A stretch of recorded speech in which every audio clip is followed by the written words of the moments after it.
Extension Agent Debbie Billion. This is Nancy Rutherford over here. She's our IT person and running the online virtual portion for us.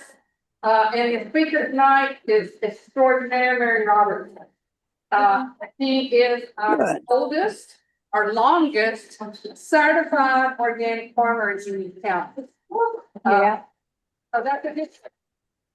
And her thing is all about the soil, so I know she's going to talk about some of that tonight. I'm gonna let her tell you more about herself, but the topic is succession gardening. So Mary, I'll turn it over to you. Thank you, Debbie.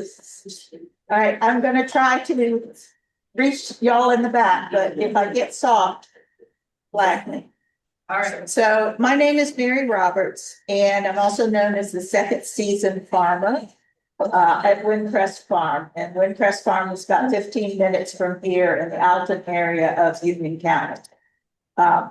Before I became a farmer, I was a master gardener and had a corporate career.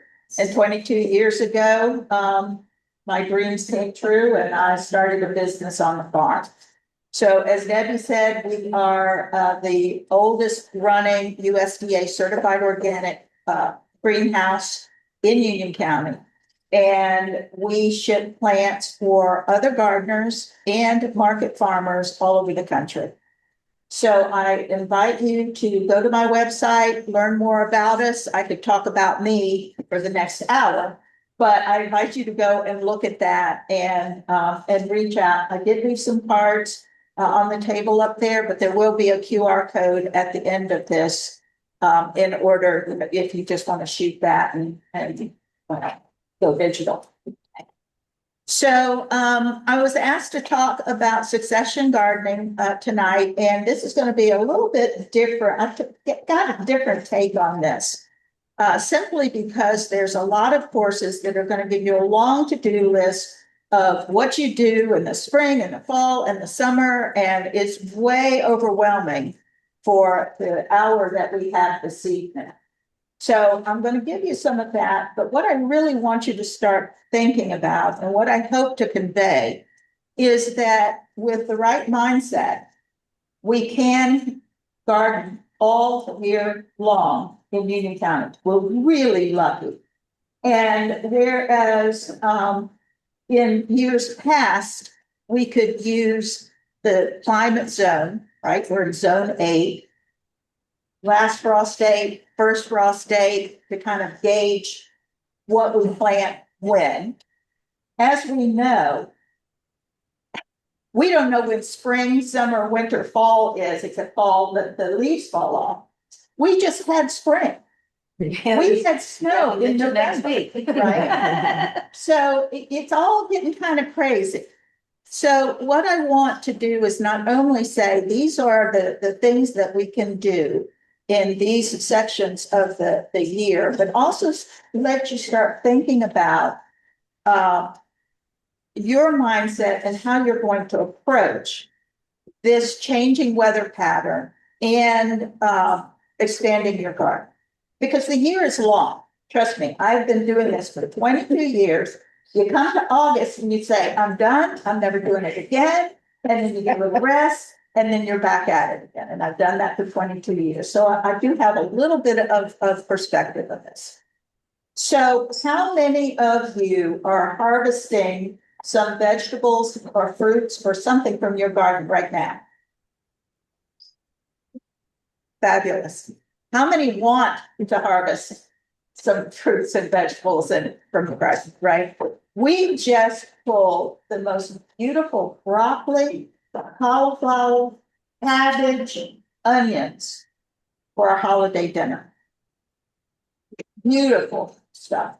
But that required planning in the fall.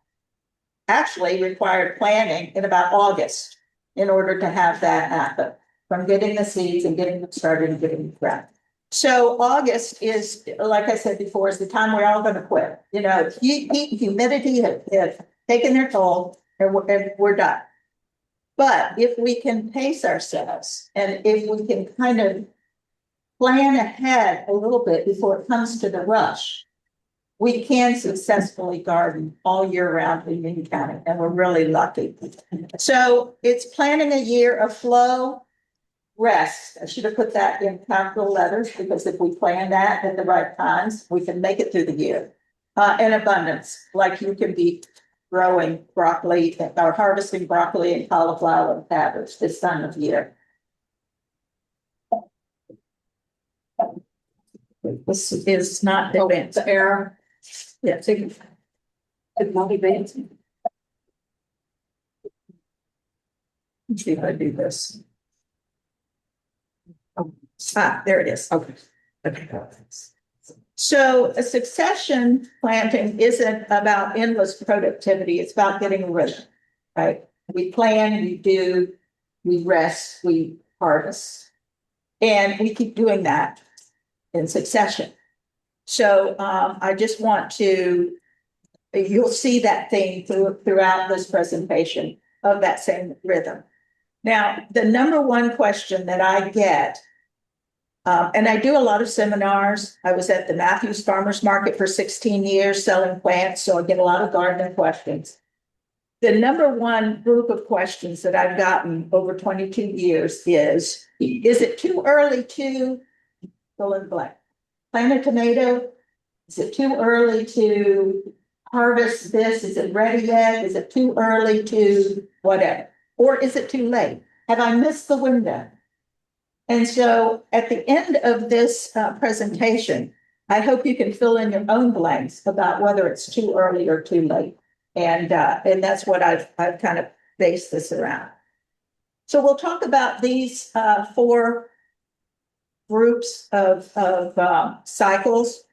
The winter, January, February, that's where we are right now, even though this week has been spring, as far as I'm concerned.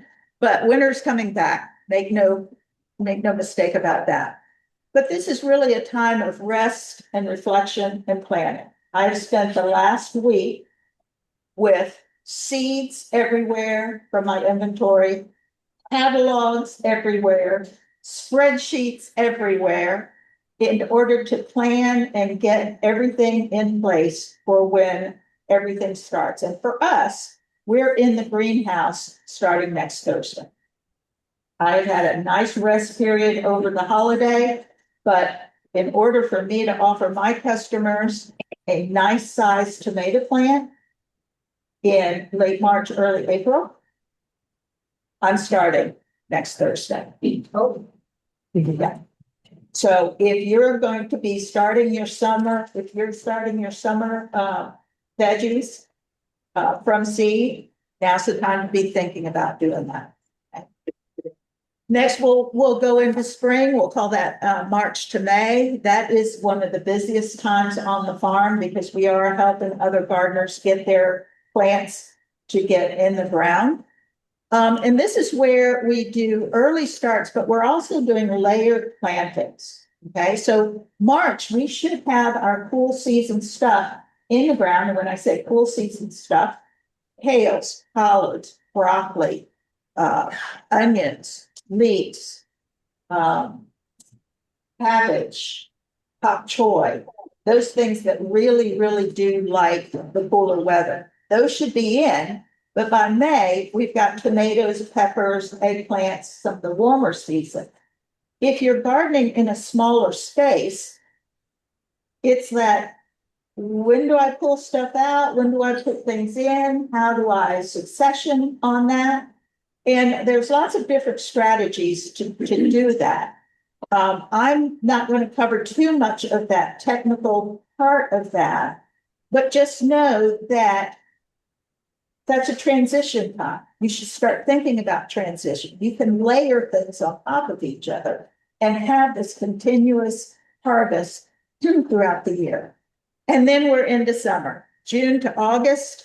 We're now maintaining those tomatoes, we're trellising those peppers and eggplant in there. We are transitioning, but by August, we need to already be thinking about fall. That's really when we need to start thinking about planting, seeding carrots. We want all of those cool season things to be matured before it gets really cold, because then They're living, but they're not growing. So just when you're exhausted at this point and you're tired of the bugs, the weeds, and the humidity, we think cool season plants. But I'm going to help you kind of have a mindset to go through that. And then, of course, fall, my favorite season. We can get in the greenhouses. I have high tunnels, I have greenhouses. When it is 90 degrees outside in those tunnels, it's over 100. So when it starts to cool off, that's when I like to be in there. It's just a wonderful place to be. So this is when it's kind of a renewal, and I encourage in this time of year. I tell you, but her sound's gone. I can hear it. I can't do both. I don't know who's Spread the deal. It's if you have not kept records throughout the summer, I encourage you to, in the fall, walk the garden, see what worked, see what failed, make some notes, because they're really going to come in handy when we come back to this point in the year, the winter, and we're ordering those seeds and we're planting again. And you're going to hear this, it's a reoccurring thing through the rest of this presentation, keeping records and observing. So here we are in winter. Our focus really needs to be vision. What do we want the next gardening year to look like? It needs to be timing. Right now, we can go ahead and time out through the year when it will be time to see those carrots in August. Right now, when we're rested, we're not have been beat up by the summer, we can say, oh, I'll mark the calendar for carrots in August.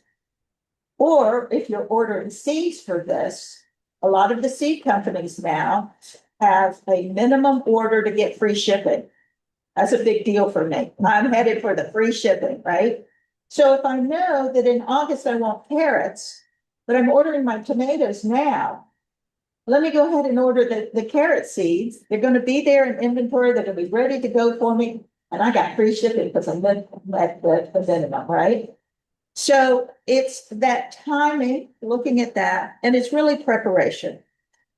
I know for me, this past week, because I've really not been out doing the heavy labor on the farm in the last 6 weeks, I'm going out and I'm walking every day because I hadn't been doing that. And I'm getting in preparation because next Thursday we start and I need to have some endurance.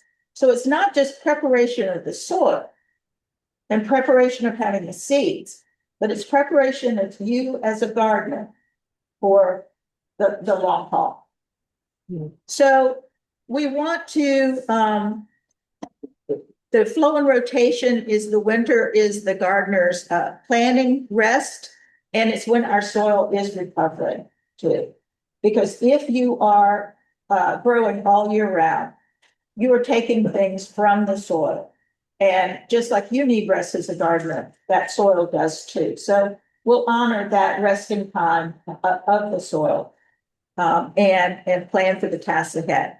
So reviewing your previous year's notes of what went well and what didn't will save you a lot of headache and money, but will also not get you discouraged. At Windcrest Farm, I have a rule of thumb is we give something 3 chances and then it's out. So let's say there was a particular plant, trying to think what that, all right, Brussels sprouts. I had a really tough time with Brussels sprouts. You'd think I would be okay. Other brassicas do well. Brussels sprouts, I have got the timing down. Yeah. So I try it 3 times. Okay, so the first time didn't do so well. What's the problem? Is it planted in the wrong place? Did I not pay attention to it enough? What one of these things might have caused this fail. So let's change the location. Let's pay attention to it. Let's do some homework. I give it a second year. Now I'm looking at it, still not doing well. I'm gonna give it a third shot. I'm gonna move it someplace else. I'm gonna really pay attention to it. It doesn't come through. I'm not planting it again. But having records lets me know what I'm going through on that. You know, maybe I picked the wrong variety, maybe I select a different variety. So, yeah, I learn a lot in the process, but some plants are just not going to do well in your soil or with your schedule or from wherever you got the seed or the plant from.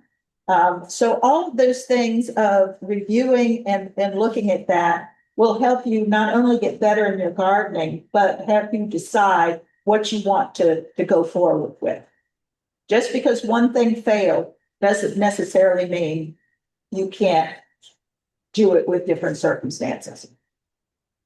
I hope that you're sketching out some bed maps and creating a succession plan calendar.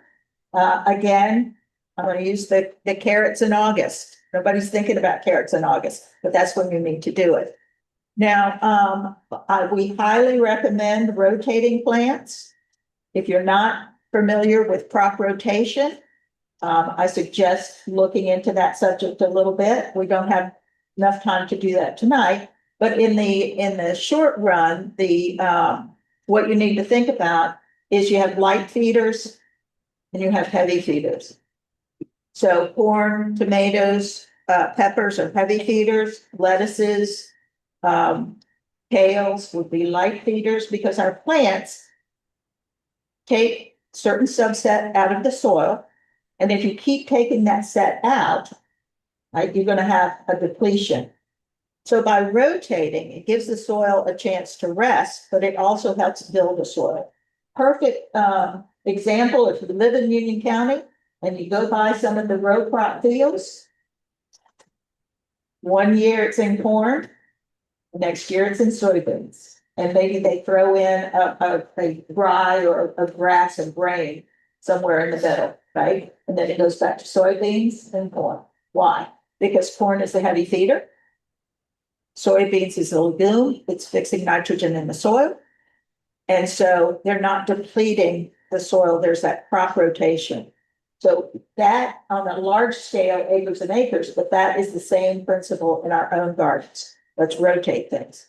The other reason why you might want to do that is because it breaks pest cycles. Tomato hornworms. They know where those tomatoes were last year, right? Move them over here, confuse them a little bit. Or weeds, certain weeds. Maybe it's really hard to weed around the lettuce and they kind of got out of control, but you put the tomatoes in there and you've got a stalk and open ground and now you can weed and reduce that seed bank. So there's lots of reasons to rotate. If you sketch your bed maps, then this winter with a cup of tea, you look at it and go, oh, my tomatoes were here, they're going to be there the next year. So you have a plan. Order seeds with overlapping maturing dates. In Union County, we are lucky enough to be able to sow 2 sessions of many, many plants. We do it at the barn. Squash. How many in here have had squash and then squash bugs and then you're like, I'm done, right? So we can actually sow another round of squash, beans, cucumbers, tomatoes. You get your tomatoes in March, you can actually, by the week of 4th of July, put in a whole nother crop of tomatoes to take you on into the fall. So you can take the same crop and overlap it so that you can extend that harvest much longer than maybe you're doing it now. And that's looking at maturing dates. So for instance, tomatoes, I might do one variety with a 55 to 65 day mature date in the spring. But now going into winter, it's going to get a shorter window. Maybe I'll pick a variety that has a 45 day mature date. Something that maybe they grow up north because they have such a short growing season. So looking at those maturing dates of the plants can help you get along season. If you're a seed starter, now is the time to do onions, leeks, celery. We are doing onions now and leeks. We do about 60,000 a year because we ship those out all over the country. So we have lots of onion seeding going on right now. And then you're going to see this last bullet point on every slide, I think. Add compost and minerals to resting beds. Next, you're going to see add compost and mulch to active beds. Any season, it's a good thing to do. So the advantages of what we're doing in the winter is laying the foundation for success, and it is minimizing reactive gardening. So that comes back to that first slide. Is it too late to? Is it too early to? Well, if you've planned it out, you've already answered your questions for you. Now, you can overplan without. Some people are on Zoom are not seeing the PowerPoint. Oh, Sliding on forward. yes. So remember with this, this planning, you can overplan. Early on, I was advised that you can plant much more than you can take care of. And that has been very, very true. Now, so again, knowing what worked last year, how much you can handle, what got away from you is very helpful for going into the next season. You need to go to the next slide. Yes, please. Okay. Can I see it now? Yes. Okay, somebody said yes. Okay. Yes. Sorry. Thank you.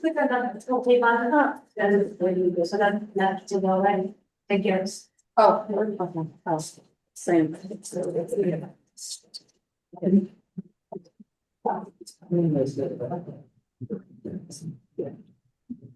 But I will say.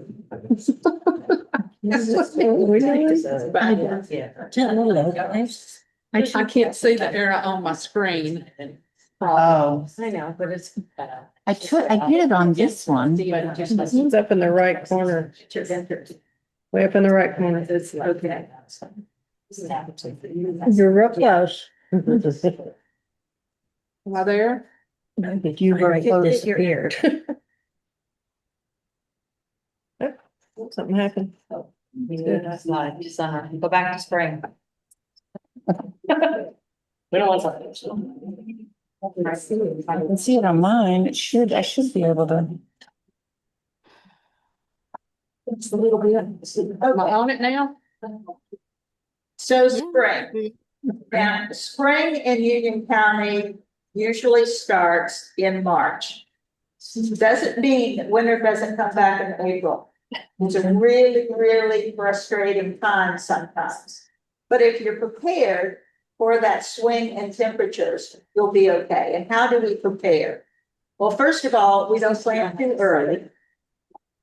We lost it. We plant crops that like the cool weather, like our broccoli, kales, and cabbages. And we are prepared to go out and throw a row cover over things. We can take advantage of these warm days that happen. It really, really pushes the growth. We're excited. We can work in the garden without a lot of pests and without sweating like's going to happen when we get to summer. So spring is really an exciting time. What we want to do is focus on that first wave of sowing. And then while it's in the ground and maturing and doing its thing, we're getting ready for the next wave. Another nice thing that is about spring and spring plants is they don't require a lot of maintenance. Not like when we get into summer where we're trellising things, trellising tomatoes or propping up a heavy tomato plant, pepper plant and eggplant. So the pests are less But it's a matter of getting it in so that we've got something going on while we're preparing for the next wave. As I said before, we want to rotate heavy feeders.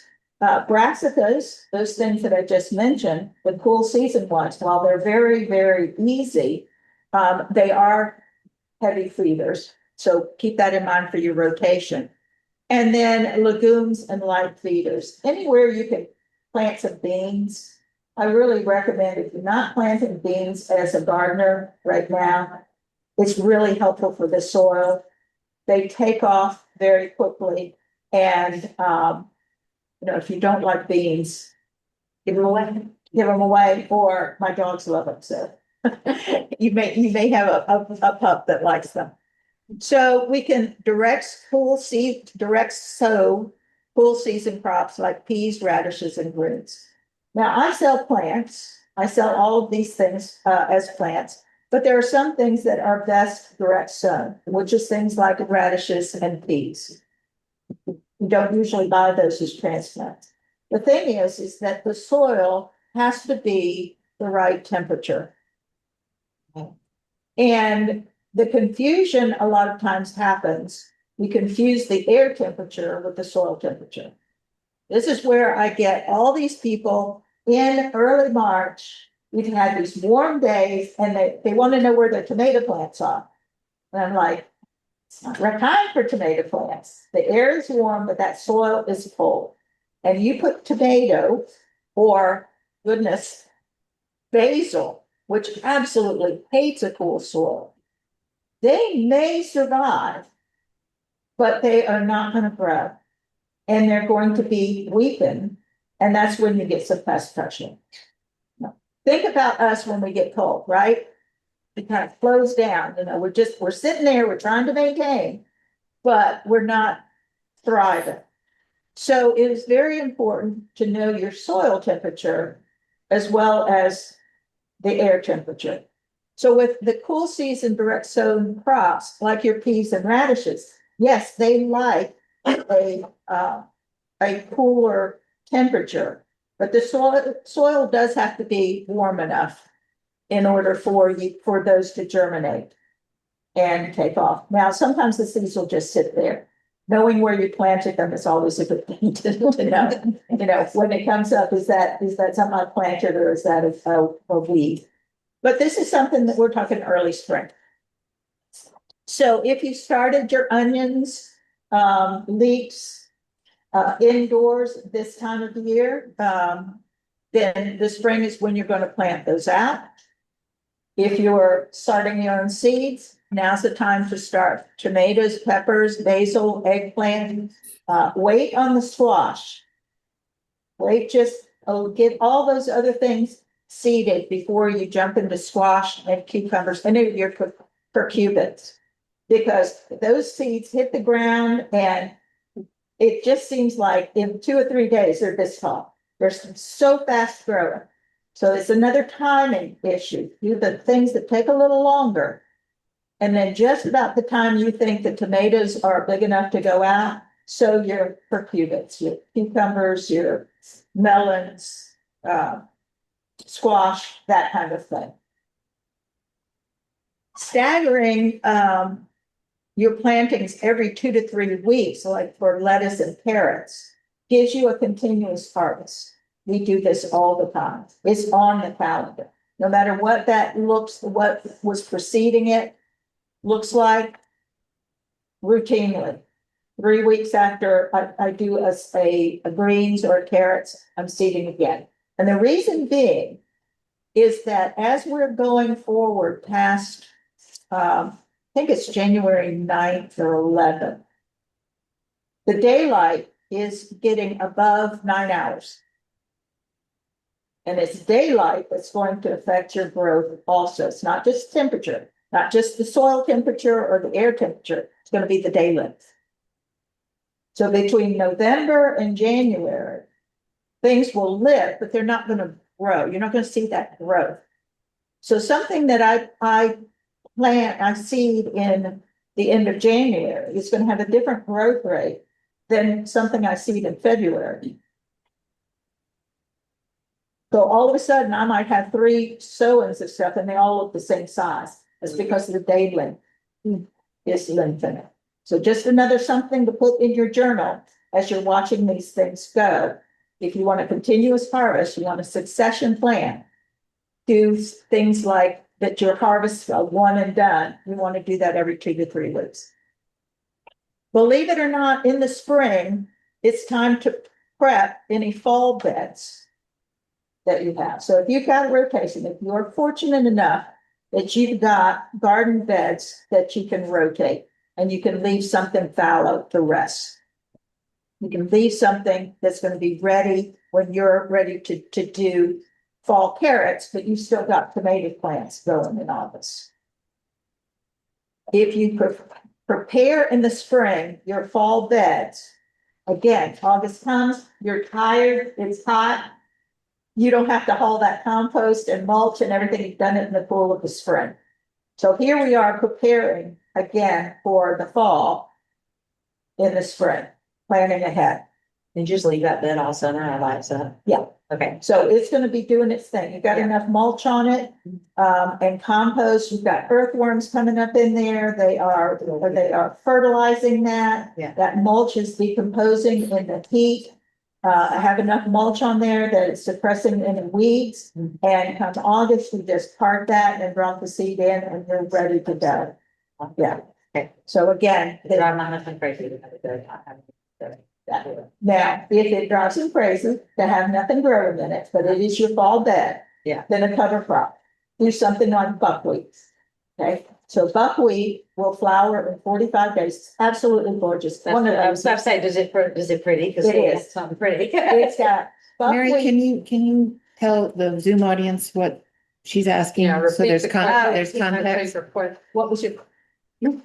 Repeat your question. please. You were saying to prep the bed in the spring, and I said, do you just leave it alone all summer long until August? And you Right. said yes, and then it went on. Yes, so we're prepared, we're leaving a bed without anything growing in it, just mulch on it. Or if you need to grow something, Yes. buckwheat is a summer cover crop that is fabulous on so many different levels. One, it comes up very quickly, so it's going to suppress any weeds. Okay. 2, the honeybees adore it. You've heard of Okay. buckwheat honey, right? It's Okay. dark honey. Yeah. They love it. It's, you can mow it down and it will come back up. It's beautiful. It has a heart-shaped leaf. When we hear wheat, we think of the wheat shaft. It's not, it doesn't look like that at all. It looks like baby's breath. And it's got a heart-shaped leaf. Beautiful. And when I first started the farm, I took a floral arranging class at CPCC. And I was determined to bring everything from the farm to that class as my materials to work with. And of course, last minute, what do I have? I cut some buckwheat, and that buckwheat had a longer base life than any of the other flowers that I grew on the farm. Wow. So you can cut it, put it in a vase. I mean, it's really fabulous. So if you need something in there, it's also going to be nourishing the soil. Okay. So, but when it's time to get that fall stuff in, it comes right up. It's not deep rooted. Okay. You're ready to go. Is that the difference between a heavy crop and light crop? Is the roots separated? No, Can you repeat the question? I mean, I difference between a light feeder and a heavy feeder yeah. is how much nutrients is Oh, yeah, pulling you from said the that soil. earlier. Sorry. Yeah, yeah, it's not the root system. Okay. It is what is pulling from the soil. And remember that 50% of what plants do is pull nutrients from the soil. 50% of what it does is it puts things into the soil, exudates. It exudes things into the soil. So for instance, legumes. So peas, alfalfa, peanuts is a legume. They're actually fixing nitrogen into the soil. So that's why we do a crop rotation.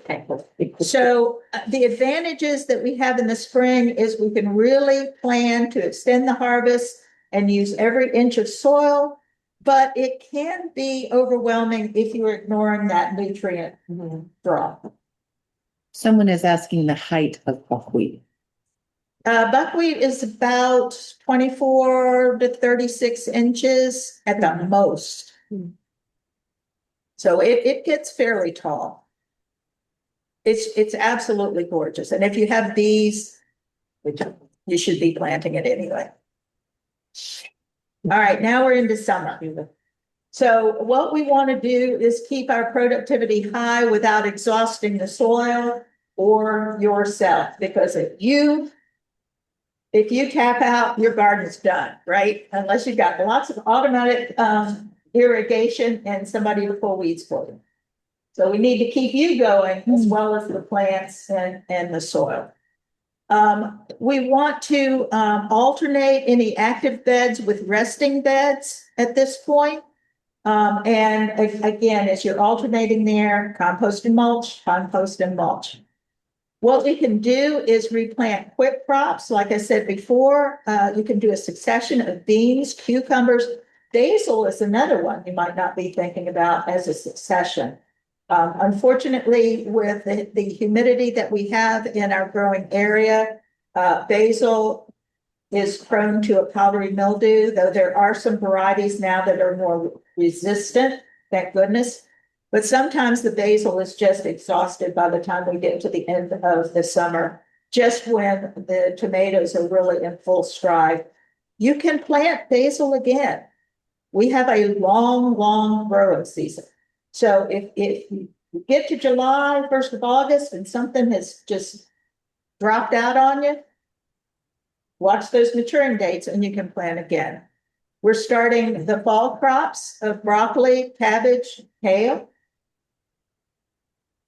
It is a little more difficult. It's not my favorite thing on the farm. In fact, it's one of my least favorite, is to try to start cool weather crops in August.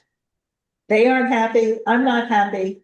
But you know, when you're harvesting beautiful broccoli and cauliflower at Christmas, it's really worth it. Again, mulch deeply, irrigate wisely, and prune for airflow. This is really important in our humidity, our high humidity environment, because airflow is going to prevent a lot of your foliar diseases that we suffer with a lot in the garden in our area. Yes. Can you give an example talking about irrigate wisely? Okay. The question is, how do we irrigate wisely? So having good soil, first of all, that is going to retain water without getting waterlogged is the base. But that comes back to soil health, and that is both a short-term and a long-term goal.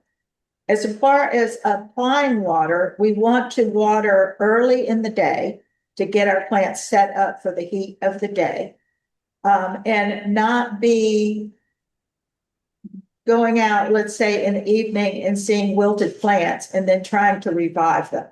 So scheduling the water for the most beneficial time for the plant, because if we prepare the plant beforehand, it doesn't have so much catch up to do, and we're using less water. I have both drip irrigation as well as overhead irrigation, and I use those differently depending on what crop is in that area.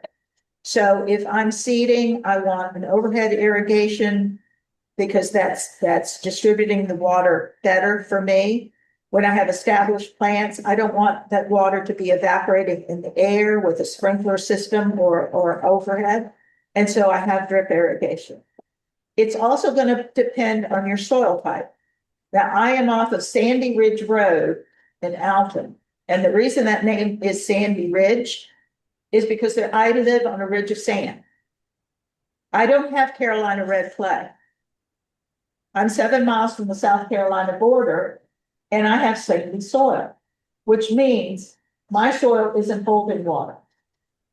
But if you have red clay, your watering requirements are going to be totally different than mine. So knowing your soil, first of all, is irrigating wisely. So I have the advantage with the sandy soil is I can work that soil, whether it's wet, dry, whatever, I have that texture. Clay, you don't want to work it too wet or you get a brick. But you don't want it way too long or you have a brick, right? So, but your soil, the clay soil is gonna hold nutrients a lot longer and hold water a lot longer than me. So I'm fertilizing more, I'm irrigating more. But I have the advantage of being able to work in my garden no matter what. So that's part of being wise about it, knowing your soil first. And then don't plant anything farther than the hose can reach. Now, that sounds like it's like duh, but I don't know about you. I've done it quite a bit. It's like, oh, I'll just take a watering can. It's just a little ways over here. I can water that. I can water that one pot. It looks so good there. Yeah, it's 100 degrees and 98% humidity, and you're gonna choose, So part of watering wisely, just placement. How far does the hose reach? I love timers. I have quite a bit of timers. Sometimes the timer is just my phone. So knowing how long to water, and again, it's knowing your soil. How long does that drip irrigation have to run that I'm not wasting water, but my plant is getting, average for vegetables, I need at least 1 inch of water a week to really get a good harvest. So it's all part of being, observant.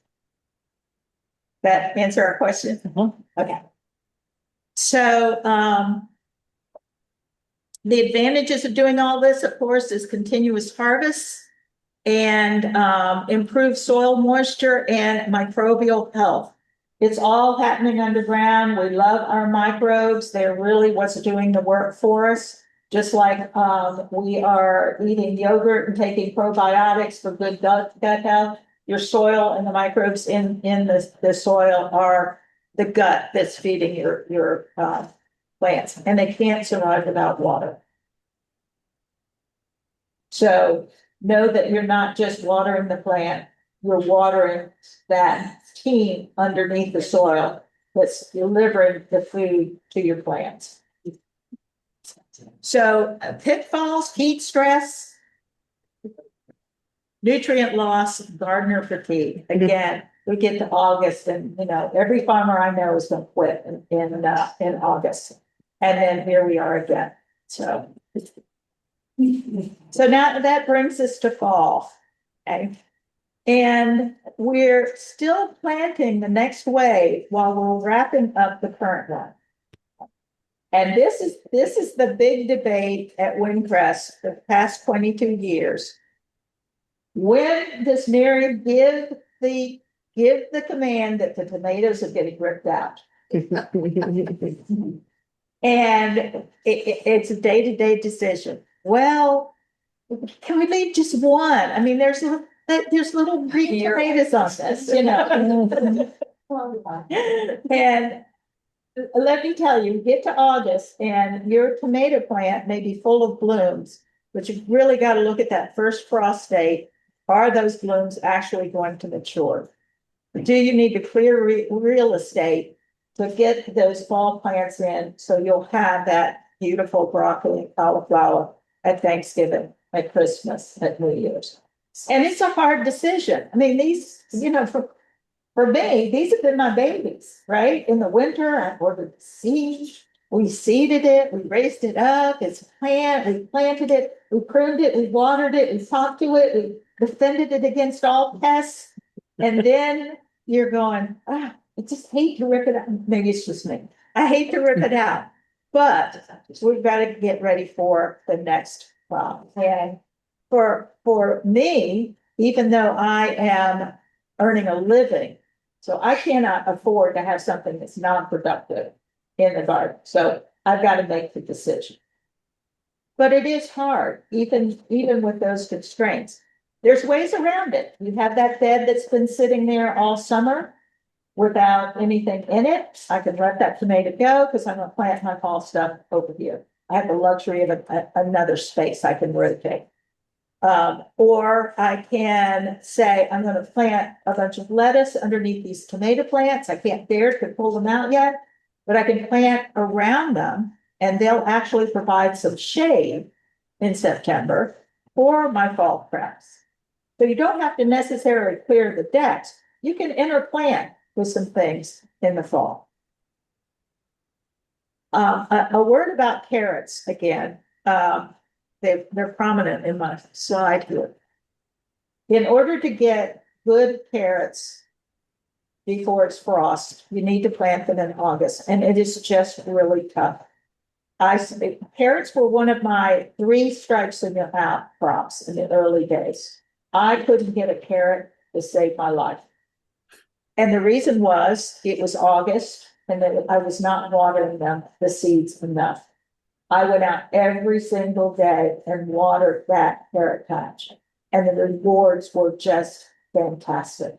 That and thinning, which is a pain in the neck, but absolutely worth it. But the key to carrots in the fall, which are going to be way sweeter than your spring carrots, is water that seed every single day until they sprout up. Then you're good to go.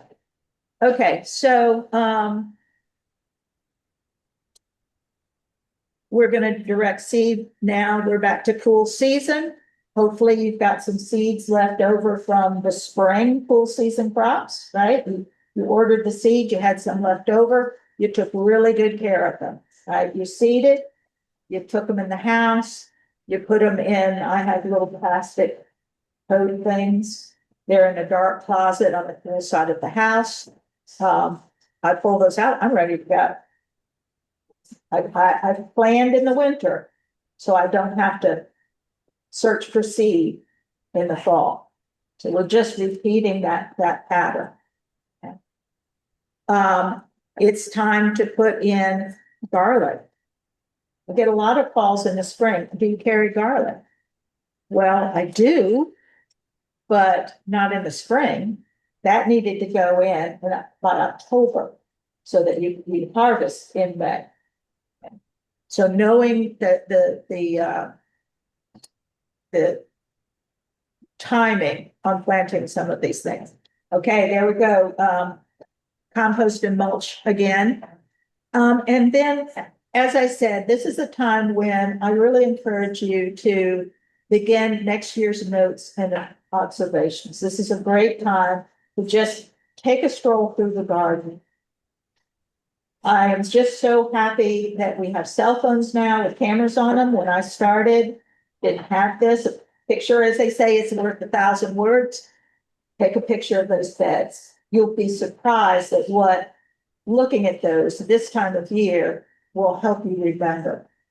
Oh, yeah, that's the thing. That's the weed I needed to get rid of. Oh, this variety I really love this variety of something. So even if you just take a stroll and take pictures of your planting beds, they will come in handy later. There are some folks that just really delight in journaling their garden. They'll note the weather on a particular day or how much rainfall, what's in the rain gauge. I have enough paperwork for my organic certification that I'm not taking, all of those notes too. And if I need to, there's weather data. Like, what happened on that day? Well, I can go back and look.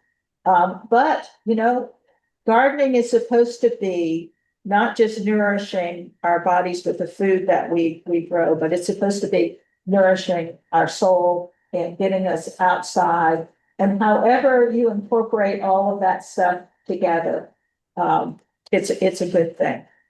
So the advantages, we're going to keep the food flowing through early winter, and we're going to protect the soil structure. We never want to leave soil bare, because we don't want it to wind erode, we don't want it to water erode. And nature doesn't like to be naked. She's going to put weeds on there. She's going to say, okay, you're done. I'll just cover this with weeds. Okay, well, now I've just added to my workflow in the spring. Right now I have to prepare those beds.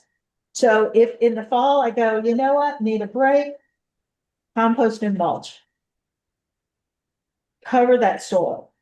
Get something quick cover, like we do a crimson clover and a winter rye as a cover crop over the winter. If you're not gonna do food crops, seed the soil. So crimson clover is a legume, so it's gonna be fixing nitrogen.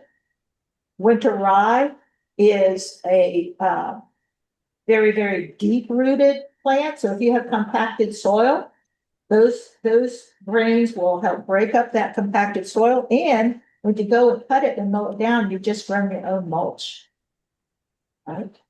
In the spring, when everything is still gray and dead, and that crimson clover comes up and gets those beautiful blooms, red blooms on them. I mean, it's just, you go, "Ah, summer will be here. It's okay." And the bees, again, if you have bees, you want to have some crimson clover in your rotation. So you don't have to garden all year, but you do need to take care of your soil all year round.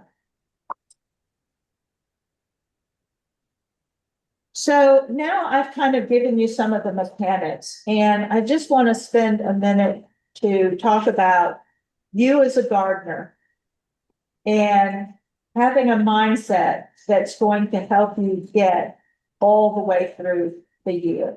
And think about as the seasons change, as our mindset as gardeners can change to make the most of the season. So winter, we do need a mental rest.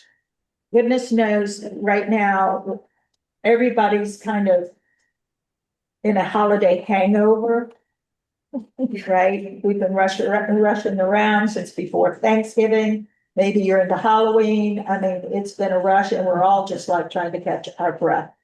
And that is a good thing in that we can pause and take that rest from that and prepare us for going forward. If you need some hope, if you've been scrolling headlines and you just feel depressed, get a really good seed catalog and browse through that. That will give you some hope. And there's some great ones out there. If you want, my favorite is Baker Seed Catalog. Go online, it's rareseeds.com. They have a free catalog they send. There's one that you can buy that's about this big. I don't know, $10. It's like a coffee flavor book. But for photography of these plants, it's just, I mean, it's armchair gardening at its best. It's the time now with winter, we can get some clarity on decision making. We're not rushed to be irrigating wisely or mulching or composting. We can sit with our plants and get some clarity of what to grow again and what just maybe to let go. As I said before, I started walking a couple of weeks ago because I realized I was not in shape for the rush that's getting ready to happen at the farm. So maybe it's just some gentle physical movement right now. Now is the time to prune. If you've got fruit trees, they're dormant. So somebody told me they saw a blueberry bush that was putting on buds, which is very scary because winter's coming back. But pruning is typically done this time of year. Organizing tools, that's on my checklist for this weekend. Soil prep, all of those things keep us in shape as gardeners. And it is a permission to slow down right now, to do that armchair gardening.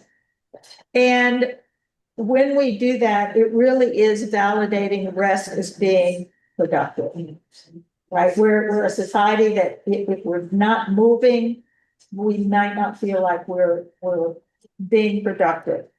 But sitting and planning is very productive for the gardening year coming up.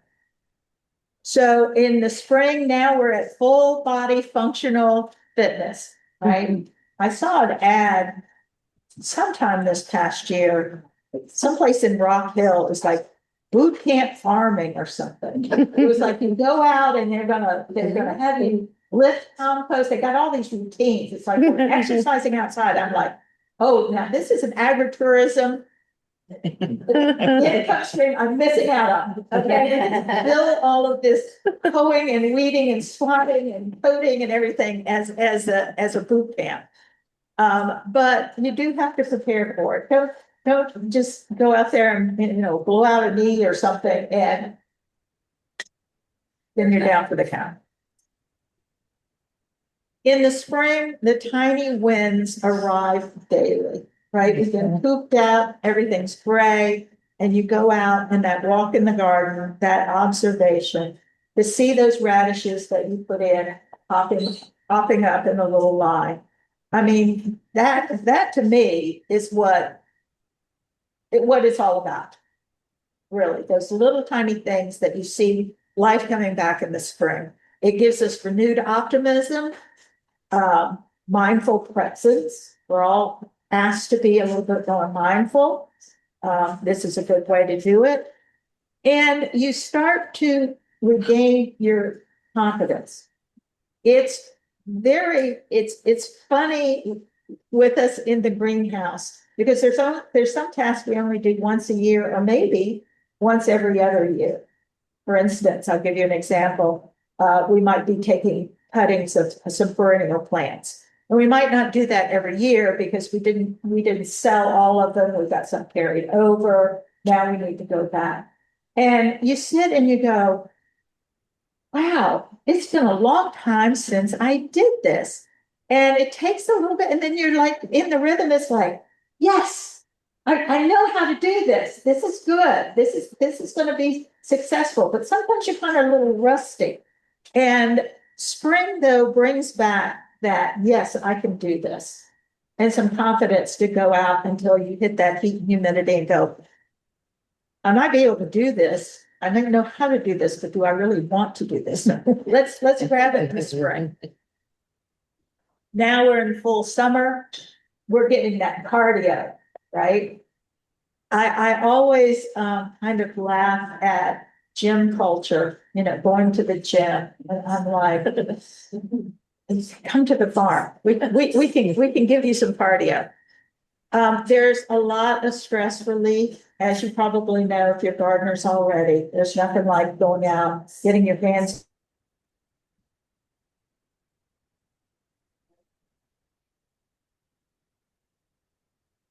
Is emotional satisfaction from the harvest. I mean, there's nothing like bringing a bounty of fresh food into the house that you've raised, and it just looks so healthy. And, you just feel good. It just makes you feel good. You're connected with the succession gardening to the natural rhythms. When I worked a corporate job, I had to have 3 alarms set to get me out of bed, to get ready, to get in the car, to sit on 485, to get to a job sitting in the air conditioning. 3 alarms to blast me out of bed. And I always says, I'm not a morning person. Since I became a farmer, I get up when the sun comes up. It's amazing. And it feels so much more natural. So if you can embrace these 4 seasons and embrace this connection to the natural rhythms, it just seems to make, in my case, it has made life a lot easier.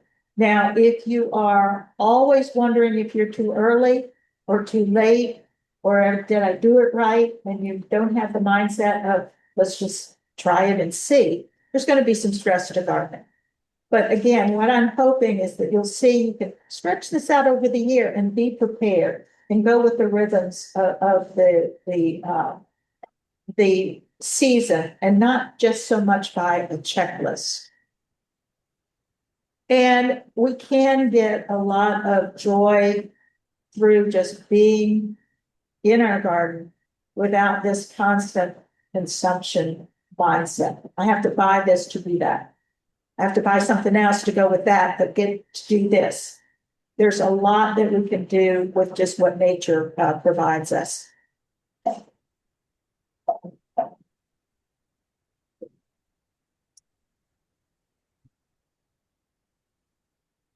Okay. And then in the fall, a lot of this we've really already talked about, but here's some things to think about. That we can now look back on what we've accomplished. Think about with ease and grace going into winter, what we want to do with that winter time. And, you know, I can't recommend it enough, is working through the entire year at the pace, in the space that you're allowed. Even if it's small container gardening or, you know, like we're doing 2 acres. It's all kind of the same principle. It's just a matter of scale. Are there any questions before I go on to the last slide here? Yes. Is there a cover crop that can be planted like in March or early April to replenish the soil? The buckwheat, To rest the beds for a long time. What's that? So the question is there a cover crop that we can plant in March, April Yeah. to nourish the soil? And that would be buckwheat. Oh, buckwheat. Buckwheat is your warm season cover crop. Your cool season cover crops would be something like a crimson clover and a winter rye, and you can interplant those. You can undersow the clover underneath the winter rye. One of the bonuses in addition to the winter rye, other than breaking up compacted soil or using it as mulch, we let it dry and cut it, and we did some gorgeous fall wreaths with those wheat sheaves. It was really, really pretty. So now there are other cover crops. There's some sorghums. I don't have experience with that. There's one called a vetch, hairy vetch, and it is a legume and it will fix nitrogen. However, if you don't cut it at the right time, it becomes like a rope and it is just a pain in the neck. So we don't do it. We had it as a legacy from when my farm was in soybeans 50 years ago. It still is on the farm some places. So we don't do that. No. But the cover crops are in a cool season and warm season group, and very easy in the seed catalogs to find those. Any other? Yeah. But Karen, can you just explain, full flow, says something the nature is done by tempo, summer's leftovers. I'm sorry, I'm having trouble hearing you. And you're full. Sorry, I just missed that. Yeah.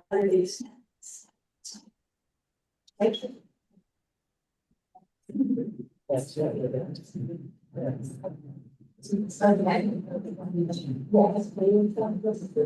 were talking about. The tomatoes. So the question was, let's see if we can go back to that slide.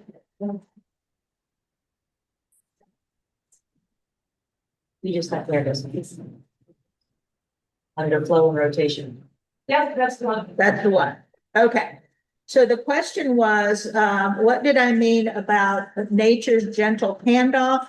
Summer's leftovers feed winter's beginnings.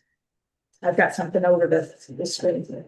So it can mean several things, right?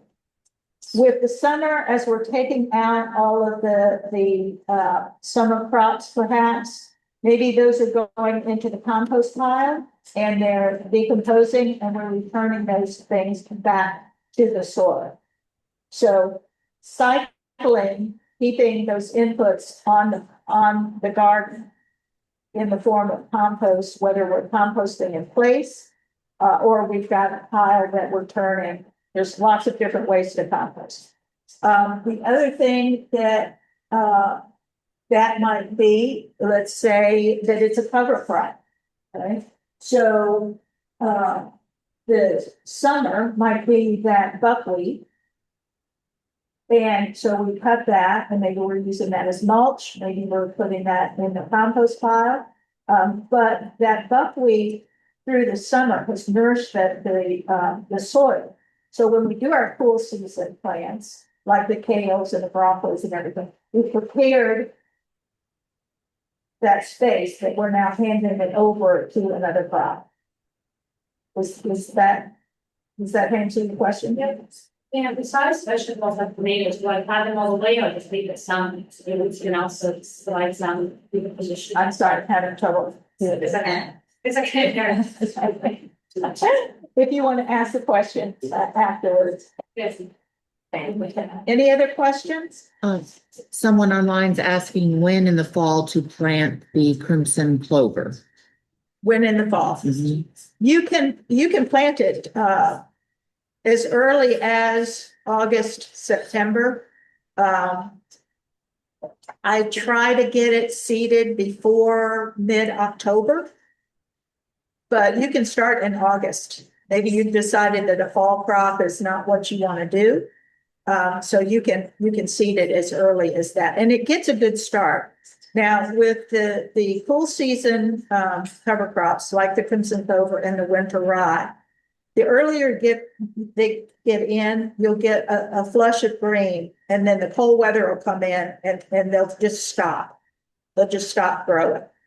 But as soon as we get some warm days, I mean, you can stand out there and watch them grow. I mean, it's so satisfying because everything is gray right now, right? There's no color anywhere. And you get that bright green.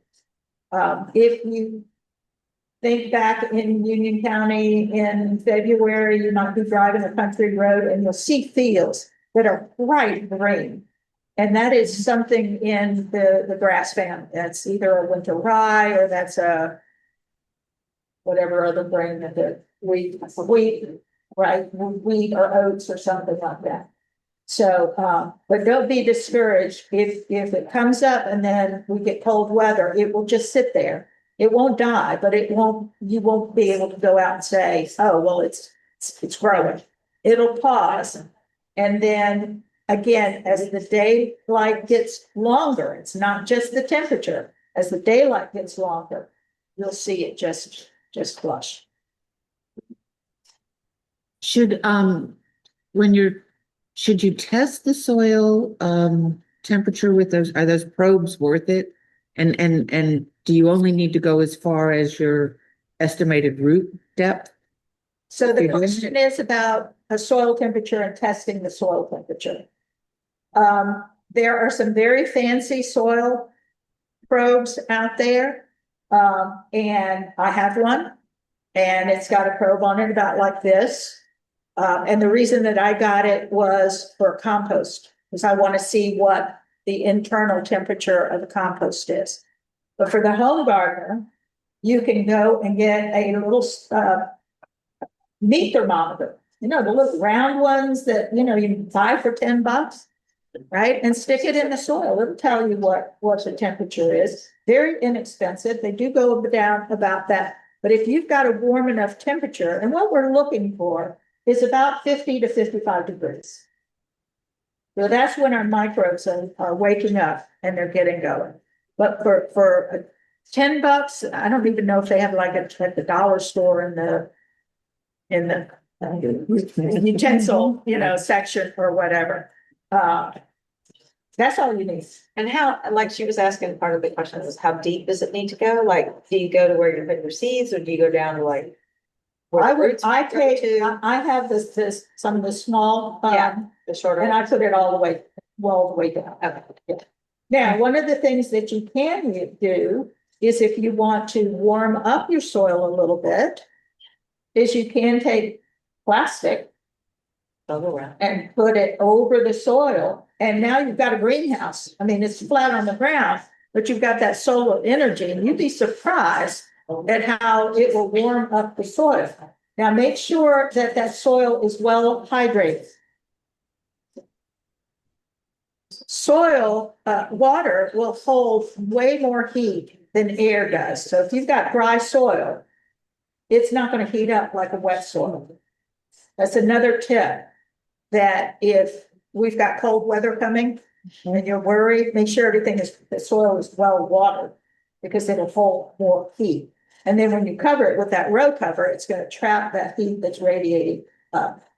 But you can warm the soil. This is one of the reasons too why people like raised beds. That raised soil will heat up faster in the spring. So, but yeah, cheap little soil thermometer. Goes a long way. Yes, The, on the temperature gauge bill, you know, one of the expensive ones is Blue Pulse. And but then they have a gauge on it, so you can set how deep the penetrate into the soil. So if you want, you know, measure shallow or deep, you can slide the thing up and down, but it's not a $10 meter. right. And you said it was Blue Pulse? Blue Pulse, it's out of New Zealand. So for You can those. find it, you can find it on Amazon, but it's $200. Yeah, so the comment from the audience was that there's a soil thermometer that you can adjust the depth of how far it goes down, called Blue Pulse, out of New Zealand, found on Amazon, and $200. Yeah. Tomatoes. I like the dollars. Yeah, I- Five or $10. I use my niece about it. Yeah, that's it. And I have several. I mean, you know. It worked last year, so. Right. Any other questions? Did you have another slide? I do, I have one more slide. It's a self-serving slide, so I wanted to get everybody's. Put your self-serving slide in there. So, I have one. molds or molds? Either one. Yes, I am very blessed that I don't have any experience or any advice. I have 3 cats And I and I never, see them occasionally, so I've I done know it. that they're somewhere. well, But I I don't, have have with not had any damage with them. And I know that they're really a nuisance, but I have nothing to offer about moles or bulbs. Well, what meat eaters, they affect your plants by exposing the roots underground. The voles are the ones that Lou Ann knows, she grows expensive pastas. They'll eat the roots of your plant will just collapse and disappear, they'll also eat the top, there's a couple of different types of those. Still keep my dog around, so. I've tried everything Do you have cats? and sometimes I win. Sometimes I don't. They are. They'll eat anything. Maybe you need to rotate the crop so they can't find Oh, feeding them. most of mine are ornamentals. I don't have. Oh. Okay. So a little bit more about Windcrest Farm. As I said, we have been in business for 22 years now. And I came from a corporate training background. So education has always been a really big part of what we do at Windcrest Farm. And I do classes from seed starting to flower bouquets and just about everything in between. So I do invite you to go to our website.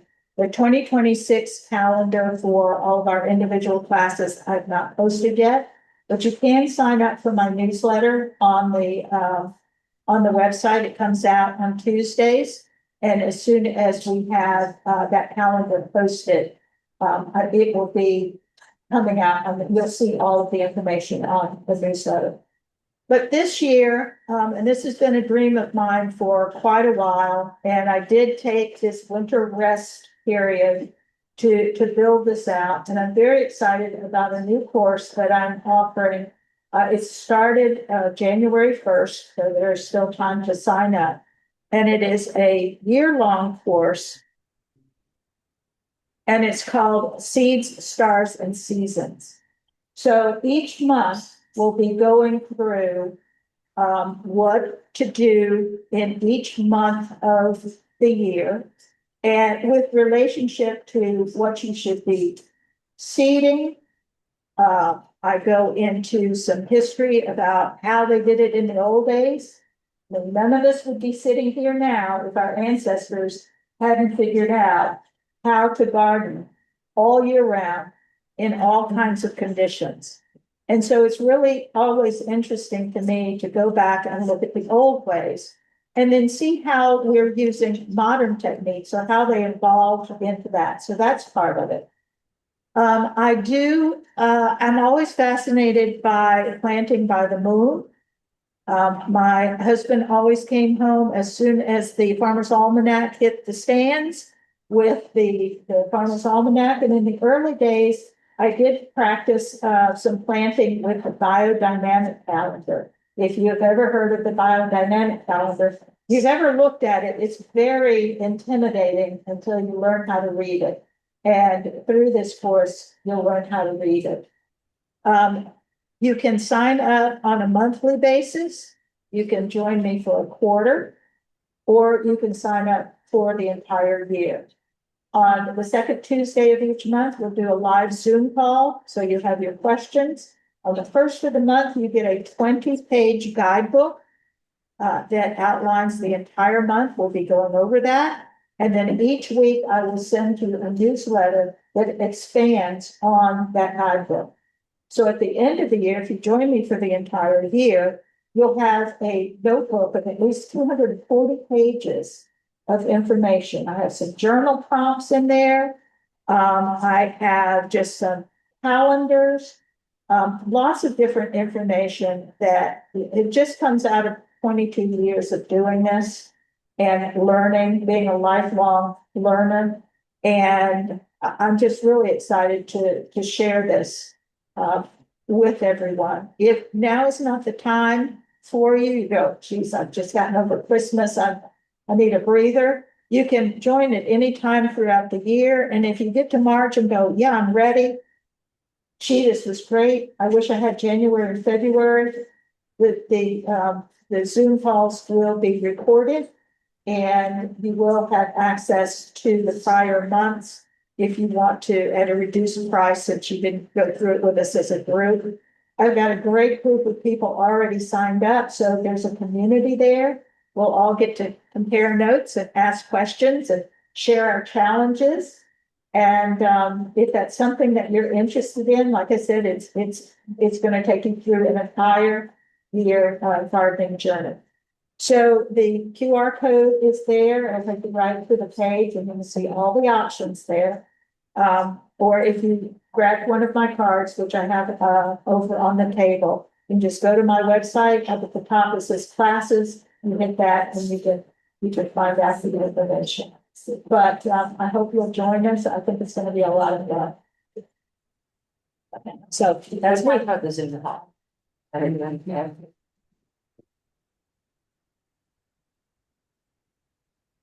Well, those Zoom calls during the day, the 99? No, they're on Tuesday evenings. This is and they're recorded, so if you can't make it, within 24 hours, there'll be a link to it.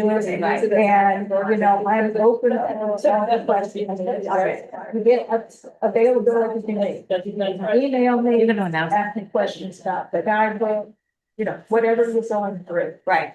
So, like I said, when you sign up for a month, you say, well, maybe not fit a bit, or you can do several months. You can cancel any time, or you can get a season, or the whole year. When you go the whole year, there's some extra perks. Yeah. If you sign up for the year.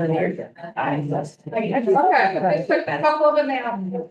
There are flyers on the table where you came in. I hope you saw those about the plant sale that's coming up. Our successful gardener schedule, next month will be February. So I'm just gonna talk about starting seeds. Is that correct? Yep. And then, I do a series of extension gardener classes in the spring that start February 3rd. So there's a flyer over that there for those two if you're interested. One thing, I knew I was forgetting something this afternoon when I came up here. Our symposium that the Master Gardeners have been working on is coming up January 31st. It will be at the Ag Center. You can pick up one of the Master Gardener cards back there. You can register for that online. We've got some great speakers. Harry DeJaco, Bree Arthur. and David Blakely from Renfro Hardware. So we've got three Windcrest, I think excellent there's speakers. Oh, yeah, Windcrest will be there as a big one. Yes, yes. So, it's a great event, you will enjoy it, and if I'm forgetting anything, Nancy? No, but what I'd like to say is Mary touched on a couple of things, well, a lot tonight, but talked a lot about seeds. One of the, Bree Arthur is going to spend a lot of time, her presentation will be on seed starting. Also, you talked about so much about awareness and embracing your garden senses. David Blackley, who's been, Renfro Hardware, has been around gardening for decades. And he is going to talk about gardening with all of your senses. He says, kids today, they just don't do it. And, he talks about, how gardeners are missing that observation, that sensing their garden. So, anyway, it ties a lot into what, Mary was talking about tonight. That was so great. Thank you. Oh, yeah.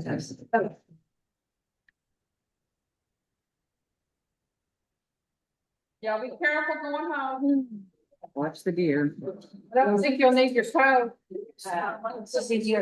Yes.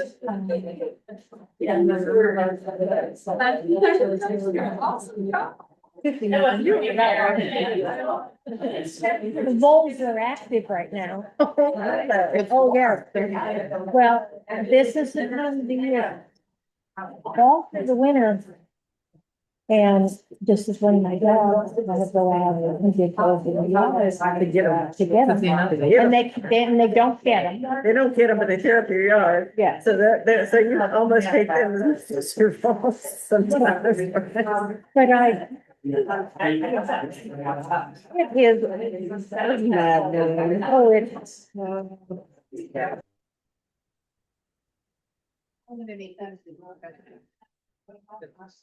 It really is. One thing I want to add.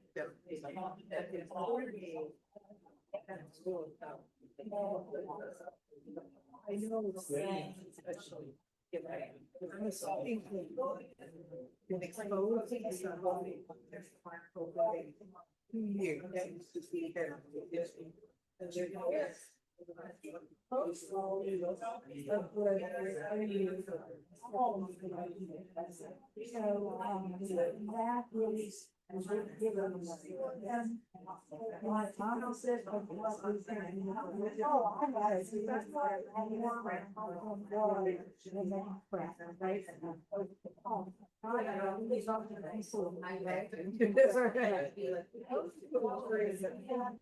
Over from year to year, she had five, yeah, before that one.